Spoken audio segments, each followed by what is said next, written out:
ஒவ்வொரு வேலண்டைன்ஸ் டேக்கும் 250 million flowers, 1 billion greeting cards, 40 million heart shape chocolate boxes விற்கிற அதே நேரத்தில் டொமஸ்டிக் வயலன்ஸும் டிவோர்ஸஸும் அதிகமாகிட்டே இருக்கு.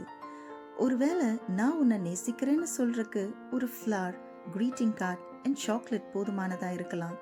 ஆனால் சொன்ன வார்த்தையை வாழ்நாள் முழுவதும் காப்பாற்றணும்னா ஏசப்பாவோட அடிச்சுவடுகளை பின்பற்றணும். ஆம், தாம் ஆசையாய் சிருஷ்டித்த பிள்ளைகள் பாவத்தில் விழுந்து போகவே அவர்களை வெறுக்காமல் கைவிடாமல் தம் மனவாட்டியாய் மீண்டும் சேர்த்து கொள்ள பரலோக மேன்மைகளை எல்லாம் துறந்து மனிதனாக வந்து மொத்த மனுக்குலத்தின் பாவத்தையும் தன் மீது ஏற்றுக்கொண்டு சிலுவையில் அறையப்பட்டு தம் கடைசி சொட்டு இரத்தத்தையும் சிந்தி மரித்து அடக்கம் பண்ணப்பட்டு 3ஆம் நாளில் மரணத்தை ஜெயித்து அவரோடு நித்தியமாய் வாழும்படியான ஸ்லாக்கியத்தை ஏற்படுத்திய பின் உங்களையும் என்னையும் பார்த்து இயேசு கிறிஸ்து சொல்லுகிறார், I love you.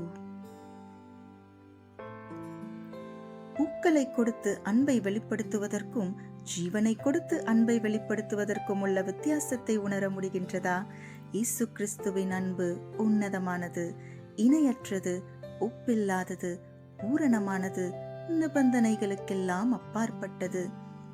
பூரணர்களை பார்த்து நான் உன்னை நேசிக்கிறேன் என்று எளிதில் சொல்லிவிடலாம்.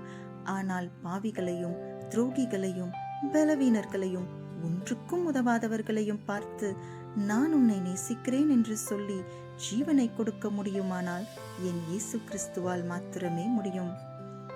அன்பற்ற மனிதர்கள் மத்தியில் வாழ்ந்து கொண்டிருக்கிறீர்களா?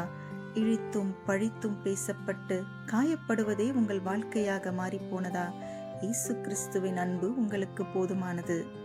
இயேசு கிறிஸ்துவை உங்கள் வேலண்டைனாக ஏற்றுக்கொள்ளுங்கள். Yes, try Jesus to experience a beautiful, faithful, unfailing love.